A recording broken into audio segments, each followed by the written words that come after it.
Okay, you want to divide this by 3, so we're going to use the bus stop method, right? 1, 8, 2, 4, divide by 3.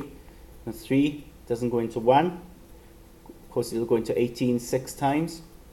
3, does it go into 2? Well, it doesn't it? So you put a 0 there and carry that 2. 3 into 24 goes 8 times, so 608. With this one, okay, 462 divided by 21. And because it's such a large number you're dividing by, 21 times table is ideal to write here. Okay, so 1 times 21, 2 times 21. Just keep on adding 21. Okay. The most you need to go to is down to 10 times 21. Okay, maybe that would be enough because I'm running out of room. We'll see now. So 21 obviously doesn't go into 4. 21 into 46. 21 into 46 will go twice. And it makes 42. So obviously then 46, there's going to be 4 left over. And then 21 into 42, well, it just goes twice. So you're left with 22. Okay, no remainder. Similar situation here with number 3. Okay, because it's such a large number you're dividing by, write down the 14 times table. So keep on adding 14.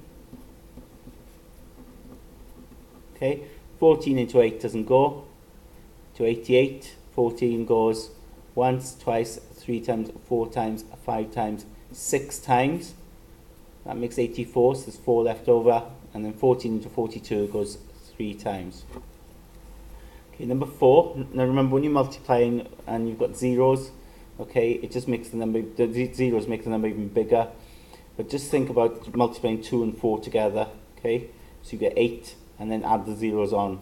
Okay, so 2 times 4 is 8. You've got 4 zeros on you, so it'll be 80,000.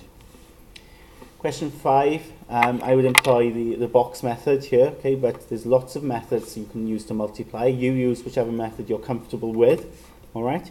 With the box method, we need to partition the number into its hundreds, tens, and units. In this case, there'll be 500, 60, and 2, and then 15 become 10 and 5.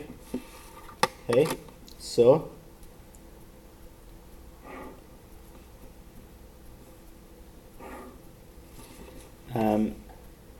we create the box. In this case, there's going to be 6 entries.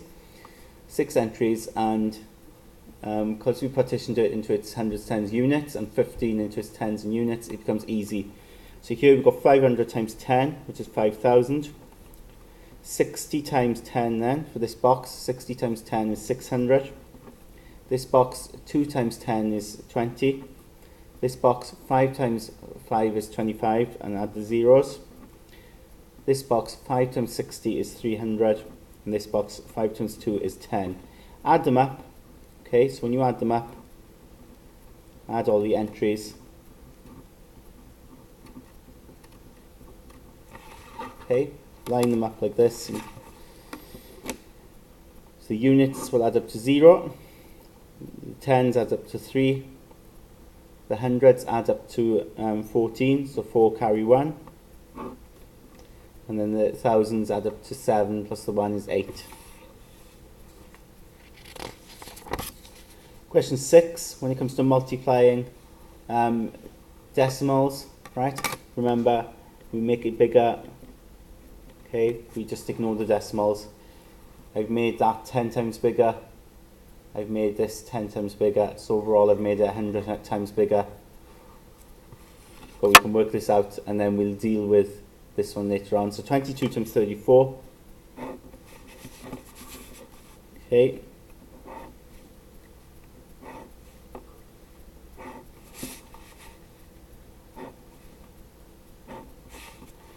20 and 2, 30 and 4.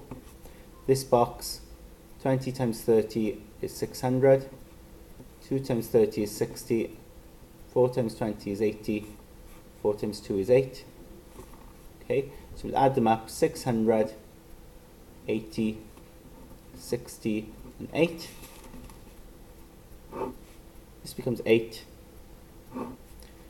That becomes 14, so 4 carry 1, and then you've got 7 there. Question 7, the dividing. Now when you divide by decimals, my advice to you is just to write it as a fraction. Okay, don't try and do the bus-stop method, it's really difficult when you're dividing by decimal. Okay, if you've got it as a fraction, okay, what you can do then is scale it. You can actually make the fraction bigger, find an equivalent fraction. Think about what you could do to the bottom here. Of course, if you double it, you get 1. So double the top as well, because you double the bottom, you get 40. So 40 divided by 1, so of course it's just 40. Number 8, 20. Do the same thing, divide by 0.1. In this case, you could times by 10. So you get 1 times the top by 10, you get 200. Okay, so 200. You've got to do the same to the top as you've done to the bottom. So multiplying the bottom by 10 makes it 10 times bigger, so you get 1 times the top by 10, you get 200. This one, now you can think about what we multiply here. Okay, you could times it by 10 if you wanted, and you get 2. Or you could times it by 5. Times it by 5, you get 1. Times the top by 5, you also get 25. Now you might get confused with that, but if you think about it, 0.2 times that by 5, it does give you 1. It does give you a whole. So 25 divided by 1 is 25. Number 10, 6 divided by 0.05. Now think about this here. If you times it by 10, you'd only get 0.5. So you need to times it by 100. So you get 5. Times the top by 100, you get 600. And 600 then divided by 5. Now I'm going to use the bus stop method now to work that out. 5 into 6 goes once, with 1 remainder. 5 into 10 goes twice. 5 into 0 goes 0. So 120. And this one, 5 divided by 0.6. Well, I think timesing it by 10 is the safe bet. So you get 6. Times the top by 10, you get 50. So you get 50 divided by 6.